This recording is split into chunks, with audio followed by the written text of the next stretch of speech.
الله أكبر الله أكبر الله أكبر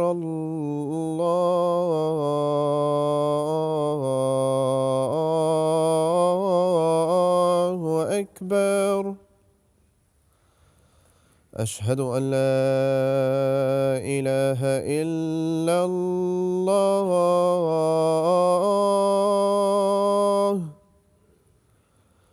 أشهد أن لا إله إلا الله.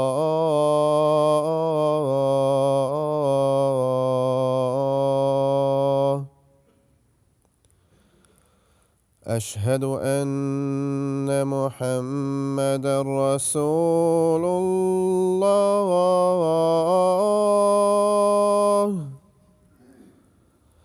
أشهد أن محمدًا رسول الله.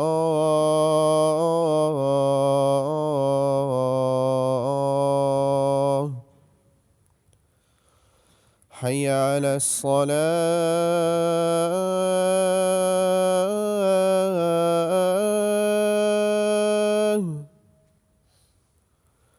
حي على الصلاة.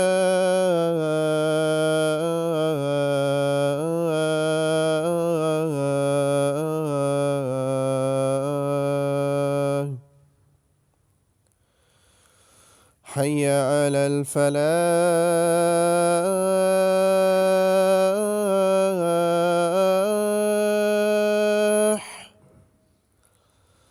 حي على الفلاح.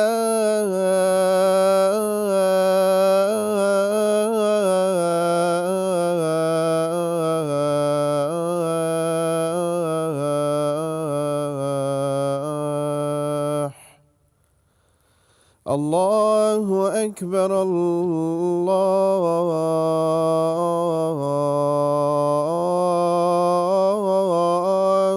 أكبر. لا إله إلا الله.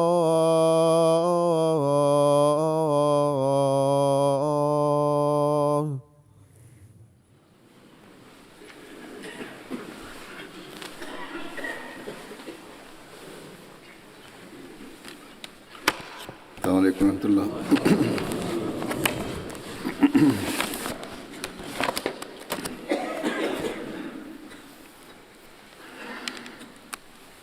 أشهد أن لا إله إلا الله وحده لا شريك له وأشهد أن محمدًا عبده ورسوله.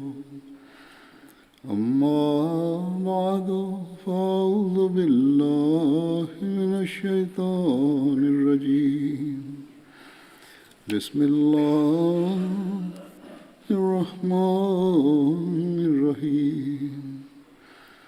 الحمد لله رب العالمين. الرحمن الرحيم. مالك يوم الدين. إياك نعبد وإياك نستعين. اهدنا الصراط المستقيم. صراط الذين أنعمت عليهم غير المغضوب عليهم ولا الضالين.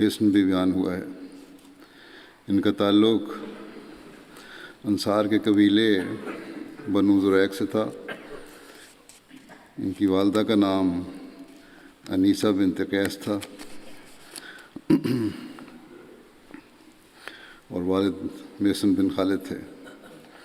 آپ غزوہ بدر اور احد میں شریک ہوئے۔ آپ کی ایک بیٹی ام سعد بنت قیس تھیں۔ جب آپ فوت ہوئے تو آپ کی اولاد مدینہ میں تھی۔ دوسرے صحابی ہیں حضرت جبیر بن ایاس۔ ایاس بن خالد ان کے والد کا نام تھا۔ یہ غزوہ بدر میں شامل ہوئے۔ ان کا تعلق قبیلہ خزرج کی شاخ بنو زریق سے تھا۔ حضرت عبداللہ بن محمد نے کہا کہ آپ کا نام جبیر بن الیاس تھا، اور ایک دوسری روایت میں آپ کا نام جبیر بن ایاس بھی بیان ہوا ہے۔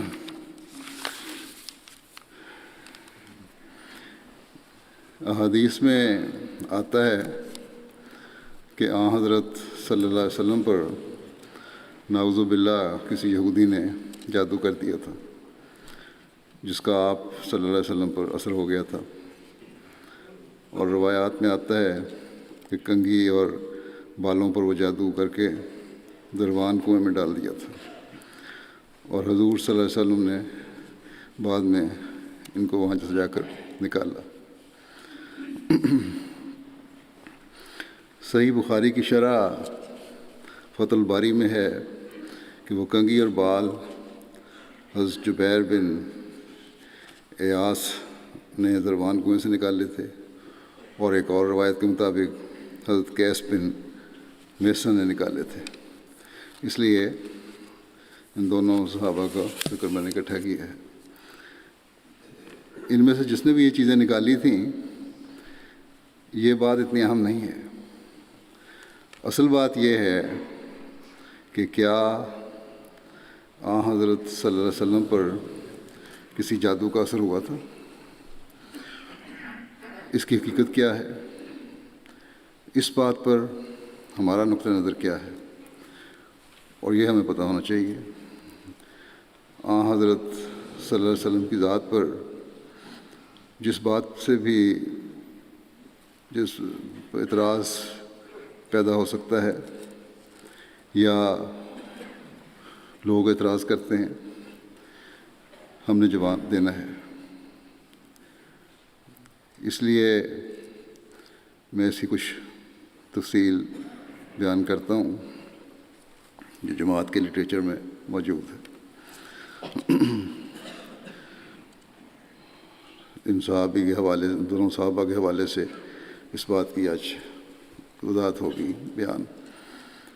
حضرت مسلم موعود رضی اللہ عنہ نے سورہ فلق کی تفسیر کے تعارف میں اس واقعے کا ذکر فرماتے ہوئے بیان فرمایا،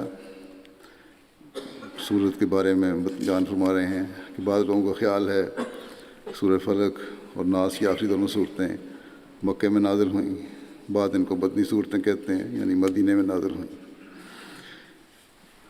آپ لکھتے ہیں کہ جو لوگ اس بات کے حق میں ہیں کہ یہ صورت مدنی ہے، ان کی دلیل یہ ہے کہ صورت اور اس کے بعد کی صورت کا تعلق نبی کریم صلی اللہ علیہ وسلم کی اس بیماری کے ساتھ ہے جس میں یہ سمجھا گیا تھا کہ یہود کی طرف سے آپ پر جادو کیا گیا ہے۔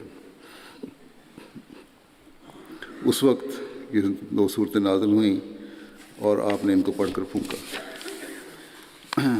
یہ آپ بیان فرما رہے ہیں کہ کہا جاتا ہے، اور مفسرین کہتے ہیں کہ چونکہ یہ واقعہ مدینے میں ہوا تھا اس لیے سورۃ الفلق اور سورۃ الناس مدنی ہیں۔ بہرحال ترجیح اس بات کو دی گئی ہے کہ دونوں صورتیں مدنی ہیں، یعنی مدینے میں نازل ہوئیں۔ یہ مسلمات لکھتے ہیں کہ مفسرین کا ایک استدلال ہے، تاریخی شہادت نہیں ہے۔ گو ہمارے پاس بھی ایسی کوئی یقینی شہادت نہیں کہ جس کی بنا پر ہم یہ کہہ سکیں کہ یہ مکی صورت ہے، مگر جو استدلال کیا گیا ہے وہ بھی بودھا ہے فضول قسم کا یہ استدلال ہے، کیونکہ خواہ یہ صورت مکے میں نازل ہوتی تب بھی تو رسول کریم صلی اللہ علیہ وسلم بیماری کے موقع پر اس کو پڑھ کر اپنے اوپر پھونک سکتے تھے۔ بس محض پھونکنے سے یہ سمجھنا کہ یہ مدینہ میں نازل ہوئی، یہ استدلال درست نہیں ہے۔ رسول کریم صلی اللہ علیہ وسلم کا بیمار ہونا اور لوگوں کا یہ سمجھنا کہ آپ پر یہودیوں کی طرف سے جادو کیا گیا، یہ واقعہ جن الفاظ میں روایت کیا گیا ہے وہ الفاظ یہ ہیں، حضرت مسلم موعود نے یہ الفاظ لکھے اسی تفسیر کے تعارف کے صورت کے تعارف میں بیان کرتے ہوئے۔ تو آپ لکھتے ہیں کہ چونکہ مفسرین نے حضرت عائشہ رضی اللہ تعالیٰ عنہ کی روایت کو ترجیح دی ہے، اس لیے ہم صرف اسی روایت کا ترجمہ کرتے ہیں۔ حضرت عائشہ رضی اللہ عنہا سے روایت ہے کہ نبی کریم صلی اللہ علیہ وسلم پر یہودیوں کی طرف سے جادو کیا گیا، اور اس کا اثر یہاں تک ہوا کہ آپ بعض اوقات یہ سمجھتے تھے کہ آپ نے فلاں کام کیا ہے، حالانکہ وہ کام نہیں کیا ہوتا تھا۔ ایک دن یا ایک رات رسول کریم صلی اللہ علیہ وسلم نے اللہ تعالیٰ سے دعا کی، پھر دعا کی، پھر فرمایا، اے عائشہ، اللہ تعالیٰ سے جو کچھ میں نے مانگا تھا وہ اس نے مجھے دے دیا۔ حضرت عائشہ رضی اللہ عنہا کہتی ہیں کہ میں نے عرض کیا کہ یا رسول اللہ وہ کیا ہے جو آپ نے مانگا تھا؟ تو آپ نے فرمایا کہ کیا دیا ہے جو اللہ تعالیٰ نے آپ کو؟ تو آپ نے فرمایا کہ میرے پاس 2 آدمی آئے، ایک میرے سر کے پاس بیٹھ گیا، دوسرا میرے پاؤں کے پاس۔ پھر وہ شخص جو میرے سر کے پاس بیٹھا ہوا تھا اس نے پاؤں کے پاس بیٹھنے والے کو مخاطب کر کے کہا، یا غالباً یہ فرمایا، حضرت عائشہ فرماتی ہیں کہ یہ کہا کہ پاؤں کے پاس بیٹھنے والے نے سر کے پاس بیٹھنے والے کو مخاطب کر کے کہا کہ اس شخص یعنی محمد رسول اللہ صلی اللہ علیہ وسلم کو کیا تکلیف ہے؟ تو دوسرے نے جواب دیا کہ جادو کیا گیا ہے۔ اس نے کہا کہ کس نے جادو کیا ہے؟ تو اس نے جواب دیا کہ لبید بن عاصم یہودی نے۔ تب پہلے نے کہا کہ کس چیز پہ جادو کیا گیا ہے؟ تو دوسرے نے جواب دیا کہ کنگھی اور سر کے بالوں پر جو کھجور کے خوشے کے اندر ہیں۔ پہلے نے پوچھا یہ چیزیں کہاں ہیں؟ تو دوسرے نے کہا یہ ذی اروان کے کنویں میں ہیں۔ حضرت عائشہ رضی اللہ عنہا کہتی ہیں کہ نبی کریم صلی اللہ علیہ وسلم اس کے بعد اپنے صحابہ سمیت اس کنویں کے پاس تشریف لے گئے، پھر واپس آئے تو پھر فرمایا کہ اے عائشہ کہ اللہ کی قسم کنویں کا پانی یوں معلوم ہوتا تھا جیسے مہندی کے نچوڑ کی طرح سرخ ہوتا ہے۔ مسلم موعود نے آگے اس کی وضاحت لکھی ہے کہ معلوم ہوتا ہے کہ یہودیوں میں یہ رواج تھا کہ جب وہ کسی پر جادو ٹونا کرتے تھے تو مہندی یا اس قسم کی کوئی اور چیز پانی میں ڈال دیتے تھے، یہ ظاہر کرنے کے لیے کہ یہ جادو کے زور سے پانی کو سرخ کیا گیا ہے، ایک ظاہری تدبیر وہ کیا کرتے تھے سادہ لوگوں کو بہکانے کے لیے۔ اور وہاں پھر آپ نے فرمایا اور وہاں کی کھجوریں ایسی تھیں، آن سلم فرماتے ہیں، جیسے شیاطین یعنی سانپوں کے سر، ان میں کھجوروں کے گابوں کو سانپوں کے سر کے ساتھ تشبیہ دی گئی ہے، یعنی کھجوریں گابوں والی تھیں۔ حضرت عائشہ رضی اللہ عنہا کہتی ہیں میں نے کہا کہ یا رسول اللہ آپ نے اس چیز کو جس پر جادو کیا گیا تھا جلا کیوں نہیں دیا؟ رسول کریم صلی اللہ علیہ وسلم نے فرمایا مجھے جب اللہ تعالیٰ نے شفا دے دی تو میں نے ناپسند کیا کہ کوئی ایسی بات کروں جس سے شر کھڑا ہو، اس لیے میں نے حکم دیا کہ ان اشیاء کو دفن کر دیا جائے، چنانچہ ان کو دبا دیا گیا۔ حضرت عائشہ رضی اللہ عنہا کی روایت میں حضرت مسلم موعود لکھتے ہیں کہ اس روایت میں جن 2 مردوں کا ذکر آتا ہے وہ نبی کریم صلی اللہ علیہ وسلم کے پاس آئے، معلوم ہوتا ہے کہ وہ فرشتے تھے جو رسول کریم صلی اللہ علیہ وسلم کو دکھائے گئے۔ اگر وہ انسان ہوتے تو حضرت عائشہ رضی اللہ عنہ کو بھی نظر آ جاتے۔ آپ فرماتے ہیں کہ یہ روایت جو حضرت عائشہ رضی اللہ عنہ سے بیان کی گئی ہے، اس کا صرف اتنا مطلب ہے کہ اللہ تعالیٰ نے نبی کریم صلی اللہ علیہ وسلم کو فرشتوں کے ذریعے سے خبر دی کہ یہودیوں نے آپ پر جادو کیا ہوا ہے۔ اس کا یہ مطلب نہیں کہ جس طرح جادو کا اثر تسلیم کیا جاتا ہے اسی طرح نبی کریم صلی اللہ علیہ وسلم پر جادو کا اثر بھی ہو گیا تھا۔ پھر آپ کہتے ہیں کہ بہرحال جب نبی کریم صلی اللہ علیہ وسلم نے ان کے جادو ٹونے کی چیزیں نکال کر زمین میں دفن کر دیں تو یہودیوں کو خیال ہو گیا کہ انہوں نے جو جادو کیا تھا وہ باطل ہو گیا، ختم ہو گیا۔ ادھر اللہ تعالیٰ نے آپ کو صحت بھی عطا فرما دی۔ خلاصہ کلام یہ کہ یہودی یہ یقین رکھتے تھے کہ انہوں نے نبی کریم صلی اللہ علیہ وسلم پر جادو کر دیا ہے، اس وجہ سے طبعی طور پر ان کی توجہ اس طرح مرکوز ہوئی کہ آپ بیمار ہو جائیں۔ آپ لکھتے ہیں کہ اس روایت سے جہاں یہودیوں کے اس عناد کا پتہ چلتا ہے جو ان کو نبی کریم صلی اللہ علیہ وسلم کے ساتھ تھا، وہاں یہ بات بھی واضح ہو جاتی ہے کہ نبی کریم صلی اللہ علیہ وسلم خدا تعالیٰ کے سچے رسول تھے، کیونکہ اللہ تعالیٰ کی طرف سے آپ کو ان تمام باتوں کا علم دے دیا گیا جو یہودی آپ کے خلاف کر رہے تھے۔ بس آپ کو غیب کی باتوں کا معلوم ہو جانا اور یہودیوں کا اپنے مقصد و ناکام رہنا آپ کے سچا رسول ہونے کی واضح اور بیان دلیل ہے۔ بہرحال حضرت مسلم موعود رضی اللہ عنہ نے جس طرح نتیجہ نکالا ہے وہی حقیقت ہے کہ حضرت صلی اللہ علیہ وسلم پر یہودیوں نے جادو کیا اپنے زوم میں، لیکن اس کا کوئی اثر نہیں ہوا، اور بیماری اور بھولنے کی بیماری تھی یا جو بھی بیماری تھی اس کی کچھ اور وجوہات ہو سکتی ہیں، لیکن اللہ تعالیٰ نے حضرت صلی اللہ علیہ وسلم کو یہودیوں کی اس کارروائی سے آگاہ فرما کر ظاہری طور پر بھی جو ان کا خیال تھا کہ انہوں نے جادو کیا ہے اس کو بھی ناکام کر دیا، اور یہودی جو آپ کی بیماری کو دیکھ کر اپنے زوم میں یہ خوش ہو رہے تھے یا یہ مشہور کر دیا تھا، یہ باتیں کرتے تھے کہ ہمارے جادو کا اثر ہے جو یہ بیماری چل رہی ہے، اس کی حقیقت ظاہر ہو گئی۔ پھر ہمارے لٹریچر میں حضرت مرزا بشیر احمد صاحب کا ایک مضمون ہے جو اس واقعے پر تفصیل سے تاریخی اور علمی بحث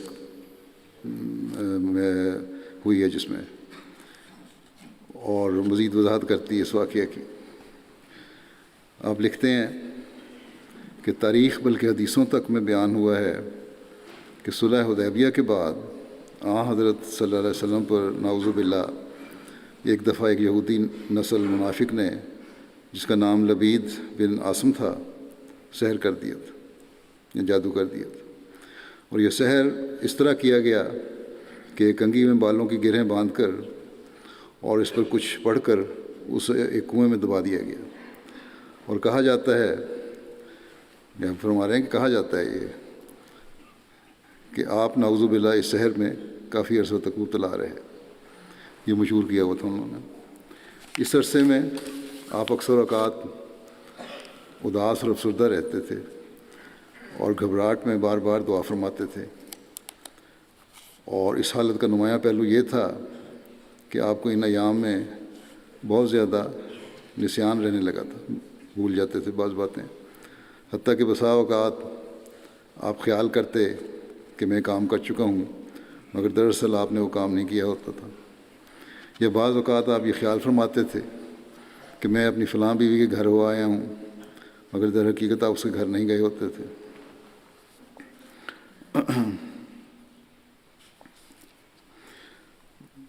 اور اس کی تشریح فرماتے ہیں کہ اس تعلق میں یاد رکھنا چاہیے کہ آپ صلی اللہ علیہ وسلم کا یہ طریق تھا کہ اسلامی احکام کے مطابق آپ نے اپنی بیویوں کی باری مقرر کر رکھی تھی اور ہر روز شام کو ہر بیوی کے گھر جا کر خیریت دریافت فرماتے تھے اور بالآخر اس بیوی کے گھر پہنچ جاتے تھے جس کی اس دن باری ہوتی تھی۔ اوپر والی روایت میں اسی طرح اشارہ ہے۔ بہرحال آگے چلتی ہے روایت، بالآخر خدا تعالیٰ نے ایک رویا کے ذریعے سے آپ پر اس فتنے کی حقیقت کھول دی وغیرہ وغیرہ۔ یہ خلاصہ ہے، پہلے بھی بیان ہو چکا ہے مسلم موعود کی بیان میں، تفسیر میں۔ یہ بخاری کی روایت ہے اس کی، جس کا خلاصہ آپ نے بیان کیا۔ پھر آپ لکھتے ہیں کہ یہ اس روایت کا خلاصہ ہے جو تاریخ اور حدیث کی بعض کتابوں میں بیان ہوئی ہیں۔ اس روایت کے گرد ایسے قصوں کا جال بن دیا گیا ہے کہ اصل حقیقت کا پتہ لگانا مشکل ہو گیا۔ ایسی کہانیاں بنا دی گئی ہیں اس روایت پہ کہ بہت مشکل ہو گیا کہ حقیقت کیا ہے۔ اور اگر ان سب روایتوں کو قبول کیا جائے، آپ لکھتے ہیں اگر سب روایتوں کو قبول کیا جائے تو نعوذ باللہ حضرت صلی اللہ علیہ وسلم کا مبارک اور مقدس وجود ایسا ثابت ہوتا ہے کہ گویا حاکم بدہن آپ کے ایک بہت کمزور طبیعت کے انسان تھے، جسے کم از کم دنیا کے معاملات میں آپ کے بد باطن دشمن اپنی سحر کاری سے جس قالب میں چاہتے تھے ڈھال سکتے تھے، اور یہ کہ وہ آپ کو اپنی ناپاک توجہ کا نشانہ بنا کر آپ کے دل و دماغ پر اس کا تصرف جمانا شروع کر دیتے تھے کہ نعوذ باللہ آپ اس سحر کے مقابل پر اپنے آپ کو بے بس پاتے تھے۔ یہ اگر یہ روایت کو اس طرح بیان کیا جائے جس طرح حدیثوں میں بیان ہوئی ہے تاریخ میں، تو پھر تو یہ نتیجہ نکلتا ہے جو بالکل غلط نتیجہ ہے، یہ ہو ہی نہیں سکتا۔ لیکن اگر ان روایات کے متعلق معقولی اور منقولی طور پر غور کیا جائے اور روایات کی محققانہ چھان بین کی جائے، تحقیق کی جائے، ریسرچ کی جائے باقاعدہ، تو صاف ثابت ہوتا ہے کہ یہ صرف ایک مرض نسیان کا عرضہ تھا جو بعض وقتی تفکرات اور پیش آمدہ جسمانی ذوف کے نتیجے میں آپ کو کچھ وقت کے لیے لاحق ہوا تھا، جس سے بعض بدخواہ دشمنوں نے فائدہ اٹھا کر یہ مشہور کر دیا کہ ہم نے نعوذ باللہ مسلمانوں کے نبی پر جادو کر دیا، مگر خدا تعالیٰ نے آپ صلی اللہ علیہ وسلم کو بہت جلد صحت دے کر دشمنوں کے منہ کالے کر دیے اور منافقوں کا جھوٹا پروپیگنڈا خاک میں مل گیا۔ دنیا بھر میں شیطانی طاقتوں کا فاتح اعظم اور افضل الرسل، جس سے بڑھ کر طاغوتی قوتوں کا سر کچلنے والا نہ آج تک پیدا ہوا اور نہ آئندہ ہوگا، اس کے متعلق یہ سمجھنا کہ وہ ایک یہودی زادے کے شیطانی سحر کا نشانہ بن گیا تھا، عقل انسانی کا بدترین استعمال ہے، یہ سوچا بھی نہیں جا سکتا۔ اور یہ صرف ہمارا دعویٰ ہی نہیں بلکہ خود سرور کائنات فدا نفسی نے اس کی تردید فرمائی ہے۔ اس کی وضاحت ایک حدیث سے ہوتی ہے۔ حضرت عائشہ رضی اللہ عنہا نے عرض کیا کہ یا رسول اللہ، کیا میرے ساتھ شیطان ہے؟ آپ نے فرمایا ہاں۔ حضرت عائشہ نے اپنے متعلق پوچھا، میرے ساتھ شیطان ہے؟ آپ نے فرمایا ہاں۔ میں نے پوچھا کیا ہر انسان کے ساتھ شیطان لگا ہوا ہے؟ تو آپ نے فرمایا ہاں۔ حضرت عائشہ نے حیران ہو کر عرض کیا کہ یا رسول اللہ، کیا آپ کے ساتھ بھی کوئی شیطان لگا ہوا ہے؟ آپ نے فرمایا ہاں، مگر خدا نے مجھے شیطان پر غلبہ عطا فرمایا ہے، حتیٰ کہ میرا شیطان بھی مسلمان ہو چکا ہے۔ کیا اس واضح اور صریح ارشاد کے ہوتے ہوئے یہ خیال کیا جا سکتا ہے کہ کسی یہودی نے اپنے شیطان کی مدد سے حضرت صلی اللہ علیہ وسلم جیسے بلند مرتبہ پر جادو کر دیا ہوگا اور آپ اس شیطانی جادو سے متاثر ہو کر مدتوں پریشان اور مغموم اور بیمار رہے؟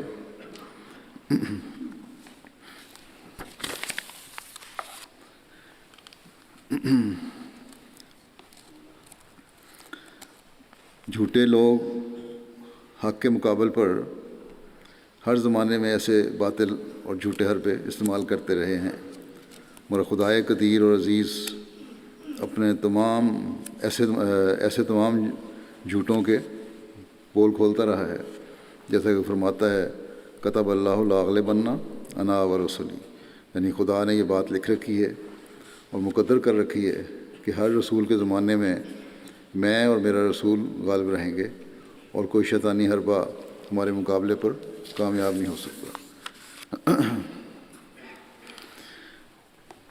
آپ لکھتے ہیں کہ پھر سوال یہ پیدا ہوتا ہے کہ اس واقعے کی حقیقت کیا ہے جو صحیح بخاری تک میں حضرت عائشہ رضی اللہ عنہا کی زبانی بیان ہوا ہے۔ سو اگر واقعہ کے سیاق و سباق اور یہودیوں اور منافقوں کے طور طریقوں کو مد نظر رکھ کر غور کیا جائے تو اس واقعے کی حقیقت کو سمجھنا زیادہ مشکل نہیں رہتا۔ سب سے پہلے تو یہ جاننا چاہیے کہ اس مظلومہ سحر کا واقعہ صلح حدیبیہ کے بعد کا ہے۔ طبقات ابن سعد میں یہ لکھا ہے، جس میں حضرت صلی اللہ علیہ وسلم نے ایک رویا کی بنا پر عمرہ کی غرض سے مکہ تشریف لے جانے کا فیصلہ کیا اور وہاں تشریف لے گئے تھے، مگر راستے میں قریش کے روکنے کی وجہ سے بظاہر ناکام لوٹنا پڑا۔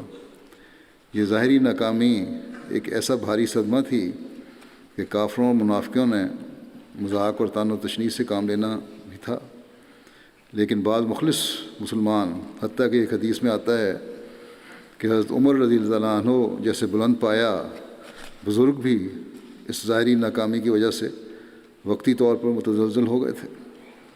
یہ بخاری میں یہ بھی لکھا ہے، بخاری کی حدیث سے یہ روایت حضرت عمر کی۔ ان حالات کا کمزور طبیعت کے لوگوں کے ابتلاء کے خوف کی وجہ سے حضرت صلی اللہ علیہ وسلم کی طبیعت پر طبعاً کافی اثر تھا، اور آپ کچھ عرصے تک بہت فکر مند رہے، اور لازماً اس فکر کا یہ اثر آپ کی صحت پر بھی پڑا، اور آپ اس گھبراہٹ میں خدا کے حضور کثرت سے دعائیں فرماتے تھے، جیسا کہ حدیث کے الفاظ دعا و دعا وغیرہ میں اشارہ ہے، تاکہ صلح حدیبیہ کے واقعے کی وجہ سے اسلام کی ترقی میں کوئی وقتی روک پیدا نہ ہو۔ یہ اسی قسم کی دعا تھی جیسے کہ آپ نے بدر کے میدان میں خدا تعالیٰ کی طرف سے کامیابی کا وعدہ ہونے کے باوجود دشمن کی ظاہری طاقت کو دیکھ کر فرمایا تھا کہ اللہم ان تہلک ہذہ الاصابۃ لا توبۃ فی الارض۔ ان وجوہات سے آپ کے اعصاب اور آپ کی قوت حافظہ پر کافی اثر پڑا ہوا تھا، اور آپ کچھ عرصے کے لیے مرض نسیان میں مبتلا ہو گئے تھے۔ کچھ روایتوں میں تو 1-2-4 دن ہی ہیں یا 2 دن ہیں، یا 1 دن اور 1 رات ہے، لیکن بہرحال جو بھی جتنا بھی دن تھے کچھ اثر پڑا، جو ایک لازمہ آپ مرزا بشیر احمد صاحب نے یہ نتیجہ نکالا ہے کہ کچھ دنوں کے لیے تھا، اور یہ اس وجہ تھا یہ تفکرات جو تھے اور مسلمانوں کے ایمان میں کمزوری کی وجہ سے بھی آپ کو فکر تھی، یہ ایک لازمہ بشری ہے جس سے خدا کے نبی تک مستثنا نہیں۔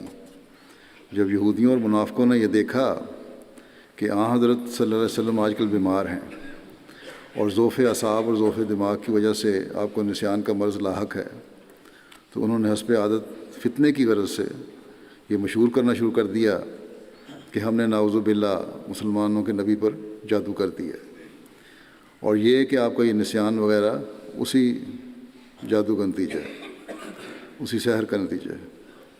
اور انہوں نے اپنے قدیم طریقے کے مطابق ظاہری علامت کے طور پر ایک کنویں کے اندر کسی کنگھی میں بالوں کی گریں وغیرہ باندھ کر اسے بھی دبا دیا۔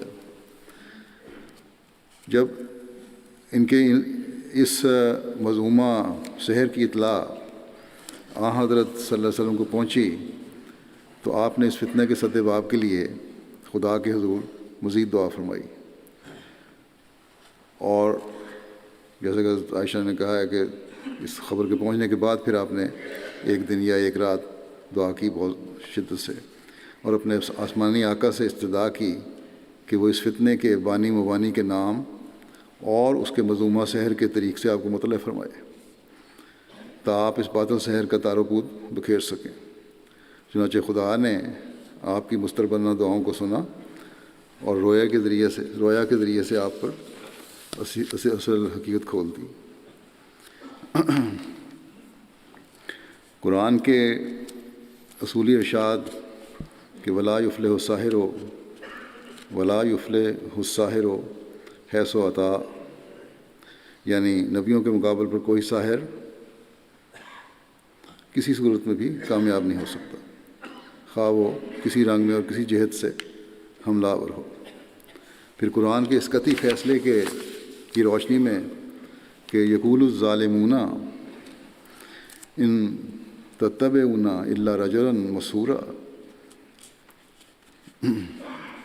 یقول الظالمون ان تتبعون الا رجلا مسحورا، کہ ظالم لوگ کہتے ہیں کہ تم محض ایک ایسے شخص کی پیروی کر رہے ہو جو سحر زدہ ہے۔ قرآن کریم میں لکھا ہے، کافروں نے یہی کہا تھا۔ پھر خود اس حدیث کے الفاظ اور انداز بیان اور محاورہ عرب پر غور کرنے کے نتیجے میں بخاری کی یہ روایت یقیناً حقائق عن الغیر کے رنگ میں سمجھی جائے گی، جس میں بظاہر اس کا مطلب یہ ہے، حقائق عن الغیر کا مطلب یہ ہے کہ بظاہر کلام کرنے والا اپنی طرف سے کلام کرتا ہے، مگر حقیقتاً مراد یہ ہوتی ہے کہ دوسرے لوگ یہ کہتے ہیں، دوسرے کی بات بیان کی جاتی ہے۔ اس طرح اس روایت کا ترجمہ یہ بنتا ہے کہ حضرت عائشہ رضی اللہ عنہا روایت کرتی ہیں کہ ایک دفعہ حضرت صلی اللہ علیہ وسلم پر سحر کیا گیا، یعنی دشمنوں نے مشہور کر دیا کہ آپ کو سحر کر دیا گیا ہے۔ حضرت عائشہ نے خود نہیں کہا، اس کا ترجمہ اس طرح بنے گا کہ دشمنوں نے مشہور کر دیا کہ آپ کو سحر کر دیا گیا ہے، حتیٰ کہ ان ایام میں آپ بعض اوقات خیال فرماتے تھے کہ آپ نے فلاں کام کیا ہے، حالانکہ در حقیقت نہیں کیا ہوتا تھا۔ اور ایک روایت میں یہ ہے کہ آپ بعض اوقات خیال کرتے تھے کہ اپنی فلاں بیوی کے گھر ہو آیا ہوں، حالانکہ آپ اس گھر کے گھر میں نہیں گئے ہوتے تھے۔ انہی ایام میں حضرت عائشہ کی وضاحت کے مطابق آپ ایک دن میرے مکان میں تھے اور آپ گھبراہٹ میں بار بار خدا کے حضور دعا فرماتے تھے۔ اس دعا کے بعد آپ نے مجھ سے فرمایا کہ اے عائشہ، کیا تمہیں معلوم ہے کہ اللہ تعالیٰ نے مجھے وہ بات بتا دی ہے جو میں نے اس سے پوچھی تھی؟ میں نے عرض کیا یا رسول اللہ، وہ کیا بات ہے؟ آپ نے فرمایا، خواب میں میرے پاس دو آدمی آئے یا کشفی رنگ میں، ان میں سے ایک میرے سر کی طرف بیٹھ گیا، دوسرا پاؤں کی طرف بیٹھ گیا۔ پھر ان میں سے ایک نے دوسرے کو پوچھا کہ اس شخص کو کیا تکلیف ہے۔ حضرت مرزا بشیر احمد صاحب لکھتے ہیں کہ انداز گفتگو بھی حقائق غیر کی دوسرے کے حوالے سے بات کرنے کی طرف اشارہ کر رہا ہے، اور پھر وہی لمبی بات جو پہلے بیان ہو چکی ہے کہ اس کو تکلیف یہ ہے کہ فلاں یہودی نے جادو کیا ہے اور اس کا اثر ہے، یہ لوگ کہتے ہیں۔ پھر حضرت عائشہ کہتی ہیں کہ اس خواب کے بعد یا اس کشف کے بعد آپ اپنے بعض صحابہ کے ساتھ اس کنویں پر تشریف لے گئے اور اس کا معائنہ فرمایا۔ اس پر کھجوروں کے کچھ درخت اگے ہوئے تھے، یعنی اندھا سا کنواں تھا۔ پھر آپ حضرت عائشہ کے پاس واپس تشریف لائے اور ان سے فرمایا، عائشہ میں اسے دیکھ آیا ہوں، اس کنویں کا پانی مہندی کے پانی کی طرح سرخی مائل ہو رہا ہے۔ یہودیوں کا طریق تھا کہ لوگوں کی نظروں کو دھوکہ دینے کے لیے، جیسا کہ بیان ہو چکا ہے، ایسے کنویں کو پانی کو رنگ دیتے تھے، اور اس کے کھجور کے درخت تھور کے درختوں کی طرح مکروہ نظر آتے تھے۔ حضرت عائشہ فرماتی ہیں کہ میں نے رسول اللہ صلی اللہ علیہ وسلم سے عرض کیا کہ آپ نے اس کنگھی وغیرہ کو باہر نکال کر پھینک کیوں نہیں دیا؟ بعض میں آتا ہے کہ جلا کیوں نہیں دیا؟ آپ نے فرمایا، خدا نے مجھے محفوظ رکھا اور مجھے شفا دے دی، تو پھر میں اسے باہر پھینک کر لوگوں میں ایک بری بات کا چرچا کیوں کرتا، جس سے کمزور طبیعت کے لوگوں میں سحر کی طرف خام خواہ توجہ پیدا ہونے کا اندیشہ تھا۔ بس اس کنویں کو دفن کر کے بند کروا دیا گیا۔ مرزا بشیر احمد صاحب لکھتے ہیں کہ یاد رکھنا چاہیے کہ حقائق عن الغیر، یعنی دوسروں کے حوالے سے جو بات کی جاتی ہے، دوسروں کی بات کو آگے بیان کیا جاتا ہے، اس کا یہ طریقہ کلام عربوں میں رائج تھا، بلکہ خود قرآن کریم نے بھی بعض جگہ اس طرز کلام کو اختیار کیا ہے۔ چنانچہ ایک جگہ دوزخیوں کو مخاطب کر کے خدا تعالیٰ فرماتا ہے کہ ذک انا کا انت العزیز الکریم، کہ یعنی اے جہنم میں ڈالے جانے والے شخص، تو خدا کے اس عذاب کو چکھ لے، بے شک تو بہت عزت والا اور بڑا شریف انسان ہے۔ اس جگہ یہ مراد ہرگز نہیں ہے کہ نعوذ باللہ خدا دوزکیوں کو معزز اور شریف خیال کرتا ہے، بلکہ حکایت عن الغیر کے رنگ میں مراد یہ ہے کہ اے وہ انسان جسے اس کے ساتھی اور وہ خود معزز اور شریف خیال کرتے تھے، دنیا میں غلط کام کرنے کے بعد سمجھتے تھے ہم بہت معزز ہیں، تو اب خدا کے آگ کے عذاب کا مزہ چکھو۔ بین ہی یہی رنگ اس رویا میں ان دو آدمیوں یا دو فرشتوں نے اختیار کیا جو حضرت صلی اللہ علیہ وسلم کو اس رویا میں نظر آئے تھے۔ چنانچہ انہوں نے جب یہ کہا کہ اس شخص کو سحر کیا گیا ہے، تو ان کی مراد یہ نہیں تھی کہ ہمارے خیال میں سحر کیا گیا ہے، مگر مراد یہ تھی کہ لوگ کہتے ہیں کہ اسے سحر کیا گیا ہے، جادو کیا گیا ہے۔ اور خواب کی اصل غرض و غایت اس کے سوا کچھ نہیں تھی کہ جو چیز ان خبیثوں نے چھپا کر اس کنویں میں رکھی ہوئی تھی اور اس کے ذریعے وہ اپنے ہم مشرب لوگوں کو دھوکہ دیتے تھے، اسے اپنے جیسے لوگوں کو دھوکہ دیتے تھے، مشغول کر رہے تھے، منافقوں میں باتیں پھیلا رہے تھے، اسے خدا اپنے رسول پر ظاہر کر دے تاکہ ان کے مذمومہ سحر کو ملیا میٹ کر دیا جائے۔ چنانچہ ایسا ہی ہوا کہ ان کے سحر کا آلہ سپرد خاک کر دیا گیا اور کنویں کو پاٹ دیا گیا، اور بالواسطہ طور پر اس کے نتیجے میں حضرت صلی اللہ علیہ وسلم کی طبیعت کا یہ فکر بھی کہ لوگ اس قسم کی شرارتیں کر کے سادہ مزاج لوگوں کو دھوکہ دینا چاہتے ہیں زائل ہو گیا، اور یہ خدائی وعدہ بڑی آب و تاب کے ساتھ پورا ہوا کہ لا یفلح الساحر حیث اتی، یعنی ایک ساحر خواہ کوئی سا طریقہ اختیار کرے وہ خدا کے ایک نبی کے مقابلے پر کبھی کامیاب نہیں ہو سکتا۔ بہرحال اوپر والی حدیث سے ذیل کی باتیں ثابت ہوتی ہیں، یہ کہ صلح حدیبیہ کے واقعے کے بعد جس کی وجہ سے طبعاً حضرت صلی اللہ علیہ وسلم دوسروں کے لغزش کے خیال سے کافی فکر مند تھے، اور آپ کئی دنیاوی باتیں جو گھریلو معاملات سے تعلق رکھتی تھیں بھول جاتے تھے۔ دوسرے، آپ کی اس حالت کو دیکھ کر یہودیوں اور منافقوں نے جو ہمیشہ ایسی باتوں کی آڑ لے کر اسلام اور مقدس بانی اسلام کو بدنام کرنا چاہتے تھے، یہ مخفی چرچا شروع کر دیا کہ ہم نے نعوذ باللہ مسلمانوں کے نبی پر جادو کر دیا۔ ان کا یہ چرچا ایسا ہی تھا جیسا کہ انہوں نے غزوہ بنی مستلق میں حضرت عائشہ رضی اللہ عنہ کے پیچھے رہ جانے کی وجہ سے حضرت عائشہ کو بدنام کرنا شروع کر دیا تھا، اور اس طرح حضرت صلی اللہ علیہ وسلم کی زندگی تلخ کرنے کی ناپاک کوشش کی تھی۔ تیسرے یہ کہ اس مذمومہ سحر کی ظاہری علامت کے طور پر تاکہ سادہ طبع لوگوں کو زیادہ آسانی سے دھوکہ دیا جا سکے، ان خبیث فطرت لوگوں نے ایک یہودی نسل منافق لبید بن عاصم کے ذریعے اپنے طریق کے مطابق ایک کنگھی میں کچھ بالوں کی گرہیں باندھ کر اسے ایک کنویں میں دبا دیا، اور مخفی گپ شپ شروع ہو گئی جو حضرت صلی اللہ علیہ وسلم کی مزید پریشانی کا موجب ہوئی۔ چوتھی بات یہ ہے کہ اس پر حضرت صلی اللہ علیہ وسلم نے خدا کے حضور اضطراب کے ساتھ دعائیں کیں کہ خدایا تو اپنے فضل سے اس فتنے کا سطح واف فرما اور مجھ پر اس کی حقیقت کو کھول دے تاکہ میں اس فتنے کا ازالہ کر کے سادہ مزاج لوگوں کو ٹھوکر سے بچا سکوں۔ چنانچہ وہ دعا قبول ہی ظاہر ہو گیا۔ پانچویں یہ ہے کہ خدا تعالیٰ نے آپ کی ان دعاؤں کو سنا اور لبید بن عاصم کی شرارت کا پول کھول دیا، جس پر آپ چند گواہوں کی معیت میں اس کنویں پر تشریف لے گئے اور اس کنگھی کو سپرد خاک کر دیا، بلکہ کنویں تک کو پاٹ دیا تاکہ نہ رہے بانس نہ بجے بانسری۔ بالآخر یہ سوال رہ جاتا ہے کہ حضرت صلی اللہ علیہ وسلم جو خدا تعالیٰ کے ایک عالی شان نبی بلکہ افضل الرسل اور خاتم النبیین تھے، آپ کو نشان کا عرضہ کیوں لاحق ہوا جو بظاہر فرائض نبوت کی ادائیگی میں رخنہ انداز ہو سکتا ہے؟ تو اس کے جواب میں اچھی طرح یاد رکھنا چاہیے کہ ہر نبی کی دوہری حیثیت ہوتی ہے۔ ایک پہلو کے لحاظ سے وہ خدا کا نبی اور رسول ہوتا ہے، جس کی وجہ سے وہ خدا کے کلام سے مشرف ہوتا ہے اور دینی امور میں اپنے متبعین کا استاد قرار پاتا ہے اور ان کے لیے اسوہ بنتا ہے، اور دوسرے پہلو کے لحاظ سے وہ انسانوں میں سے ایک انسان ہوتا ہے اور تمام ان بشری لوازمات اور طبعی خطرات کے تابع ہوتا ہے جو دوسرے انسانوں کے ساتھ لگے ہوئے ہیں۔ اسی لیے اللہ تعالیٰ نے قرآن مجید میں حضرت صلی اللہ علیہ وسلم کو مخاطب کر کے فرمایا ہے، قل انما انا بشر مثلکم یوحی الیہ،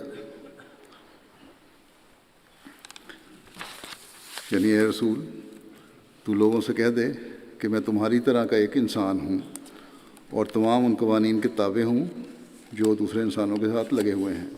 ہاں میں یقیناً خدا کا ایک رسول بھی ہوں اور خدا کی طرف سے مخلوق خدا کی ہدایت کے لیے وحی و الہام سے نوازا گیا ہوں۔ یہ اس کی تفسیری ترجمہ ہے۔ اس لطیف آیت میں انبیاء کی دوہری حیثیت کو نہایت عمدہ طریق پر بیان کیا گیا ہے، یعنی انہیں ایک جہت سے دوسرے انسانوں سے ممتاز کیا گیا ہے اور دوسری جہت سے ان کو دوسرے انسانوں کی صف سے باہر نہیں نکلنے دیا گیا۔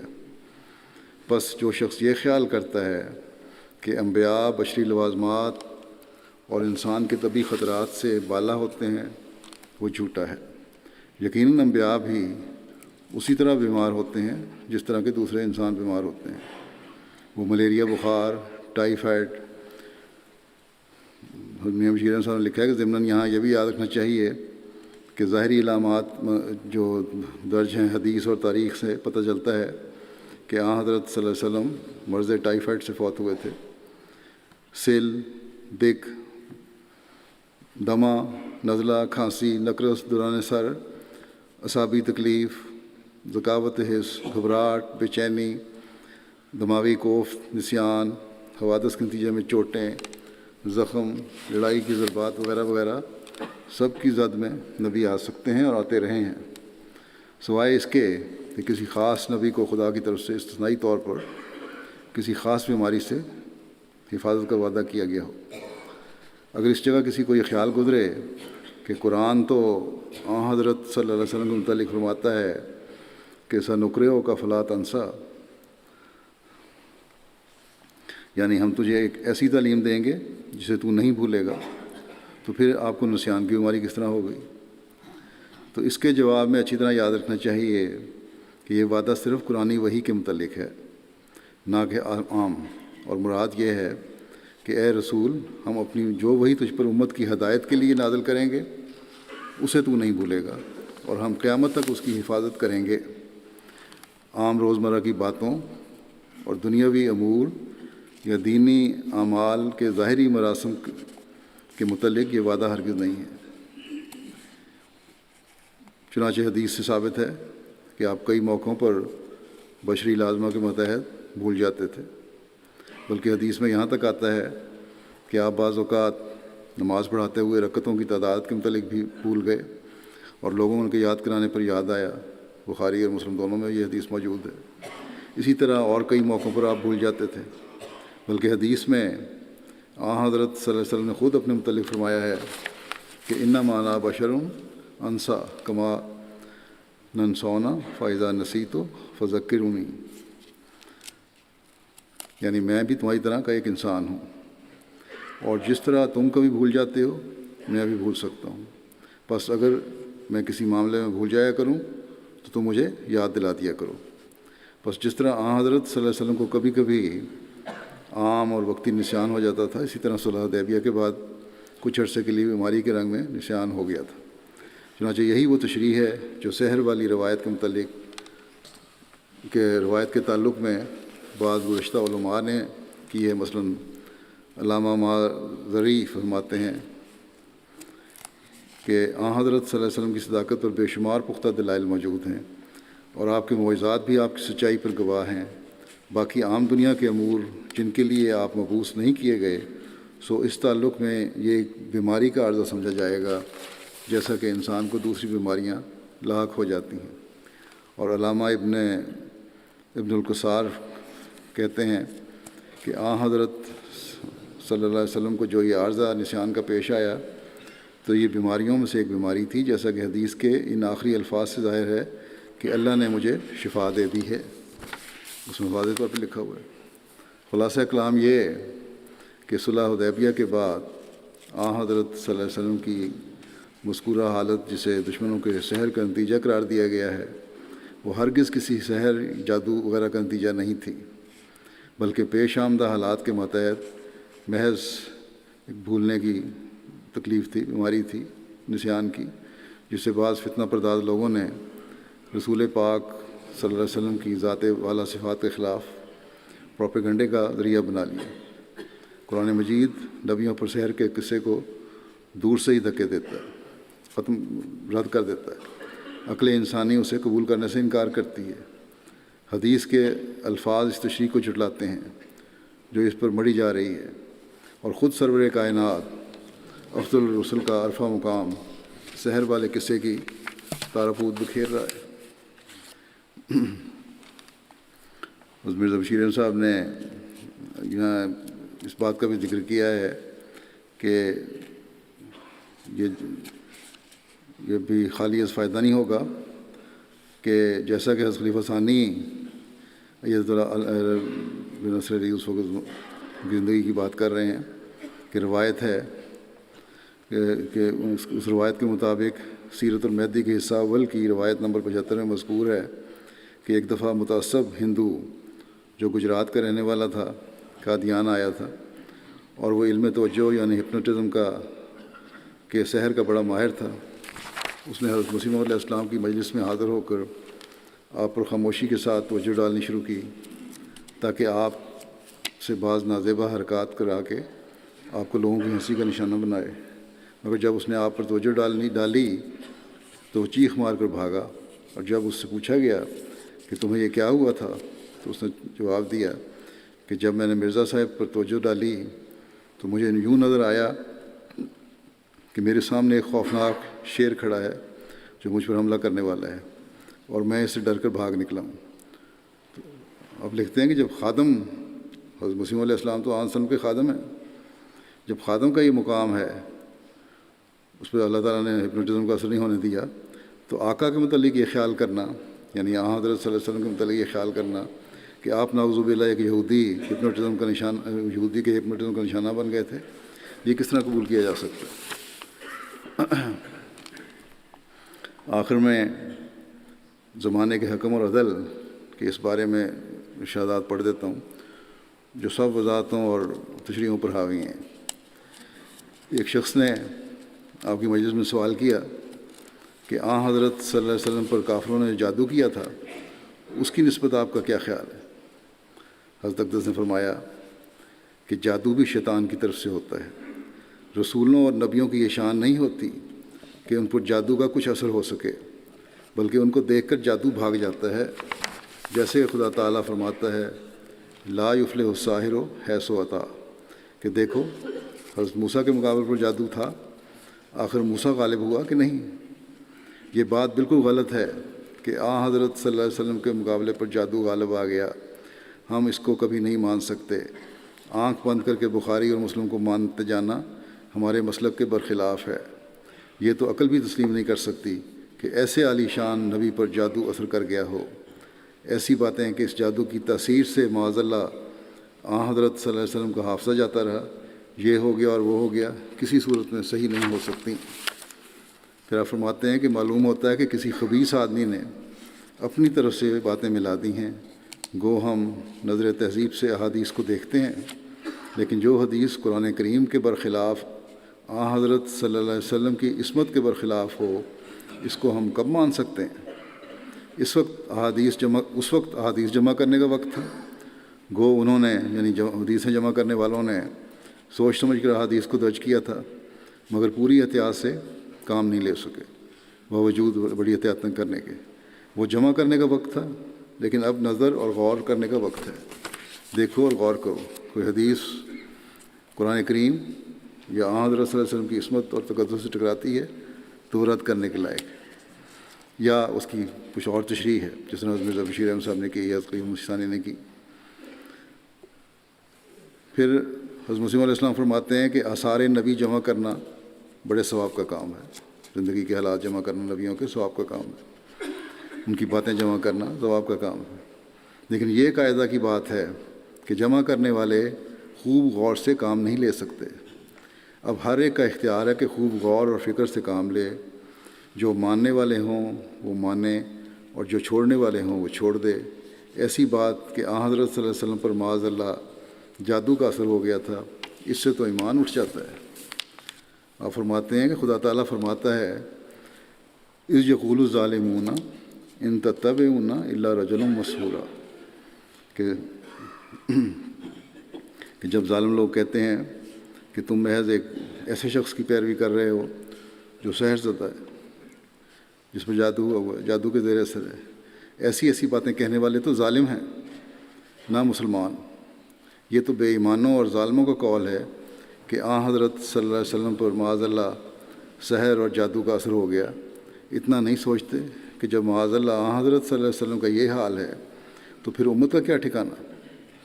وہ تو پھر غرق ہی ہو گئی۔ معلوم نہیں لوگوں کو کیا ہو گیا ہے کہ جس معصوم نبی صلی اللہ علیہ وسلم کو تمام انبیاء مس شیطان سے پاک سمجھتے آئے ہیں، یہ ان کی شان میں ایسے الفاظ بولتے ہیں۔ الحمدللہ کہ ہم زمانے کے امام کو مان کر آن حضرت صلی اللہ علیہ وسلم کے مقام و مرتبہ کو بھی سمجھنے والے ہیں، پہچاننے والے ہیں۔ اللہم صلی علی محمد وعلی آل محمد وبارک وسلم انک حمید مجید۔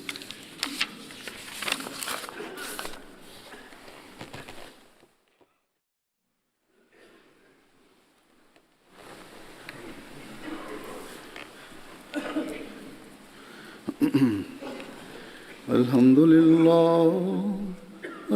للہ نحمده ونستعینه ونستغفره ونؤمن به ونتوکل علیہ ونعوذ باللہ من شرور انفسنا ومن سیئات اعمالنا من يهده الله فلا مضل له ومن يضلل فلا هادي له ونشهد أن لا إله إلا الله ونشهد أن محمدا عبده ورسوله عباد الله رحمكم الله إن الله يأمر بالعدل والإحسان وإيتاء ذي القربى وينهى عن الفحشاء والمنكر والبغي يعظكم لعلكم تذكرون اذكروا الله يذكركم وادعوه يستجب لكم ولذكر الله أكبر